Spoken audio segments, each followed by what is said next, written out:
जहां पे लिखा होगा आप एक नई ऑब्जेक्शन रेज करना चाहते हो। क्लिक हियर हुआ का ऑप्शन होगा, उस पर क्लिक कर दीजिएगा। आपकी फोटो के साथ आपकी पूरी आंसर शीट आ जाएगी।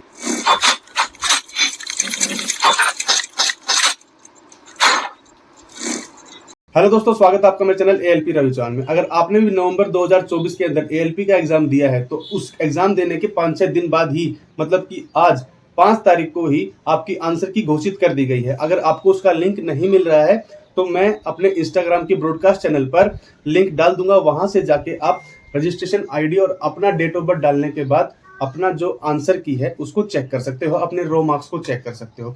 कई बच्चों को दिक्कत आ रही है, इसलिए वीडियो बनाई जा रही है कि कैसे आंसर की को चेक किया जाए।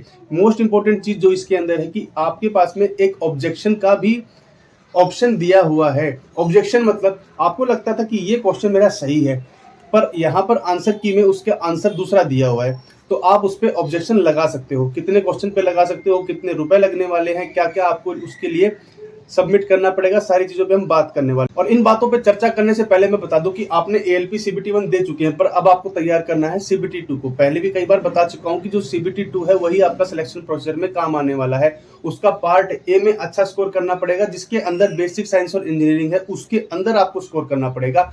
40 से 50 नंबर तक का वो हो सकता है, आउट ऑफ 100, मतलब वो 50% मार्क्स आपके स्कोर करेगा। उसके लिए किताब आप ये ले सकते हो, इसके अंदर भी आप इंजीनियरिंग ड्राइंग का अच्छा सेक्शन कवर किया गया है और बेसिक साइंस और इंजीनियरिंग के अच्छे न्यूमेरिकल सॉल्व किए गए हैं। मैथ और रीजनिंग को भी हल्के में नहीं लेना है, उनको भी सुबह और शाम आपको प्रैक्टिस जरूर करते रहना है। जिस तरह से क्वेश्चन ऑफ लेवल आपके सीबीटी 1 में आए थे, उस तरह से और अच्छे इंप्रूव्ड क्वेश्चन लेवल आपके सीबीटी 2 में देखने को मिलेंगे, क्योंकि सीबीटी 2 ही आपकी मेरिट बनाएगी।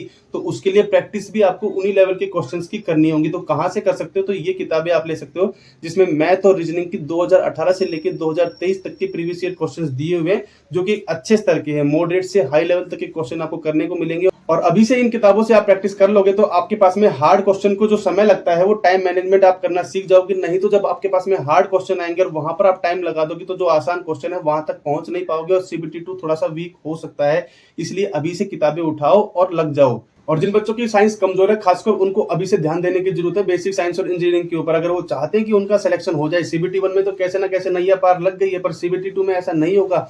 साइंस कमजोर है तो भाई आपको तैयारी करनी पड़ेगी। 7-8 चैप्टर है, कोई खास बड़ी बात है नहीं।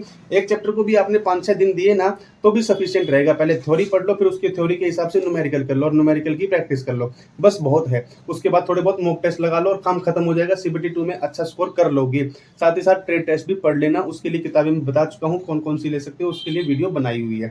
अब बात करते हैं कैसे आप जा सकते हो। मैं आपको स्क्रीन पे दिखा देता हूँ, वहां पे आप देख लीजिए। सबसे पहले आपको लिंक पे क्लिक करने के बाद registration number, date of birth और कैप्चा डालना है, जिससे आप लॉगिन कर जाएंगे। लॉगिन करते ही आपको सिटी के बारे में बताएगा, सिटी इंटीमेशन एग्जाम की, उससे कोई मतलब नहीं है। साइड में और लिखा है, वहां पे 3 ऑप्शन आपके आएंगे, हेल्प डेस्क, कैंडिडेट रिस्पॉन्स और ऑब्जेक्शन। अगर आप चाहते हो आंसर की को देखना तो आपको हेल्प डेस्क पे क्लिक करना है और नीचे आ जाना है जहां पे लिखा होगा कि आप अपनी आंसर की को असेस करना चाहते हो।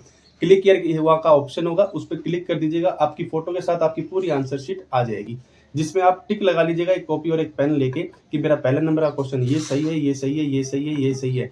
ऐसे करते हुए अपने रो मार्क्स आप कैलकुलेट कर लीजिएगा। जितने सही हैं उसमें से जितने गलत हैं 0.33 से मल्टीप्लाई करके माइनस कर दीजिएगा और अपने रो मार्क्स अपने हमारे कमेंट में अपने जोन के साथ पे डाल दीजिएगा। और अगर आपको लगता है कि आपका ये क्वेश्चन सही है पर आंसर की में इसका आंसर गलत दिया हुआ है तो आप ऑब्जेक्शन भी लगा सकते हो। जो पहले 3 ऑप्शन थे वहां पे एक ऑब्जेक्शन का भी ऑप्शन दिया हुआ है, उस पर क्लिक करेंगे तो आपके सामने आ जाएगा इस तरह का ऑप्शन, जहां पे लिखा होगा आप एक नई ऑब्जेक्शन रेज करना चाहते हो। आप उसमें एंटर कर जाएंगे तो आपका एएलपी स्टेज, किस शिफ्ट में आपने एग्जाम दिया और किस डेट में आपने एग्जाम दिया, फिर आपके सामने इंस्ट्रक्शन आ जाएंगे। इंस्ट्रक्शन पढ़ लीजिएगा। हर आपको क्वेश्चन के जिसका ऑब्जेक्शन लगा रहे हो उस पर 50 रुपए देना पड़ेगा और आप एक बार में 10 क्वेश्चंस के ऊपर ऑब्जेक्शन लगा सकते हो। हर एक क्वेश्चन के लिए आपको क्लैरिफाई करना पड़ेगा, उसके सबूत देने पड़ेंगे कि इसका आंसर ये ना होते हुए ये है। पर्टिकुलर कितना एमबी में है वो आप देख लीजिएगा, किस फॉर्मेट में देना है वो भी आप देख लीजिएगा। वहाँ पे ये भी लिखा है कि अगर आप उसका सबूत नहीं देते तो उसको आप कंसिडर नहीं किया जाएगा रेलवे के द्वारा, सही है या गलत है, जैसा है वो वैसा ही रखा जाएगा। तो आपको प्रूफ भी इकट्ठे करने पड़ेंगे। जब आप ऑब्जेक्शन डालोगे तो उसमें पूछेगा कितने नंबर ऑफ क्वेश्चंस के ऊपर आप ऑब्जेक्शन डाल रहे हैं। जितने नंबर ऑफ क्वेश्चंस के ऊपर ऑब्जेक्शन डाल रहे हैं उनकी क्वेश्चन नंबर आईडी आपको पता होनी चाहिए और आपने जो पेपर है वो किस लैंग्वेज में अटेम्प्ट किया है वो भी आपको इसके अंदर डालना पड़ेगा। साथ ही साथ अगर आपको कोई रिमार्क डालना है तो आप रिमार्क लिख सकते हैं, इसलिए यस पे क्लिक करेंगे तो आपके पास में रिमार्क का ऑप्शन आ जाएगा, नहीं तो आप नो कर सकते हैं। अब ऑब्जेक्शन का टाइप क्या है, क्यों आप रीज़न क्या है उसका, तो इसमें बहुत सारे रीज़न आपके पास में दिए हुए हैं कि ये इनकरेक्ट था या क्वेश्चन सही नहीं था, जो भी आपको लगता है वो डाल के आप प्रूफ के साथ इसमें अपलोड कीजिएगा और फिर आपका ऑब्जेक्शन क्लियर हो जाएगा। जब आप उसकी online payment according to your number of question कर दोगे तो ऑब्जेक्शन में चला जाएगा और आपका वो फिर कंसीडर कर लिया जाएगा, क्वेश्चन सही है या गलत है, दोबारा से आंसर की जब जनरेट होगी तब उसमें दिखा दिया जाएगा। ऑब्जेक्शन का दोस्तों मेरा भी एक एक्सपीरियंस रहा है। मैंने भी जब ट्रेड का एग्जाम दिया था CBT 2 के अंदर, तो मैंने भी एक क्वेश्चन के ऊपर ऑब्जेक्शन लगाया था 50 रुपए देके और वो मेरा क्वेश्चन सही हो गया था।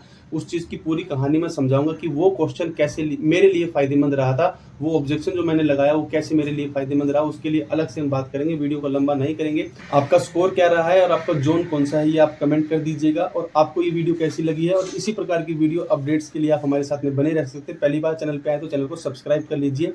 जय हिंद, जय भारत दोस्तों।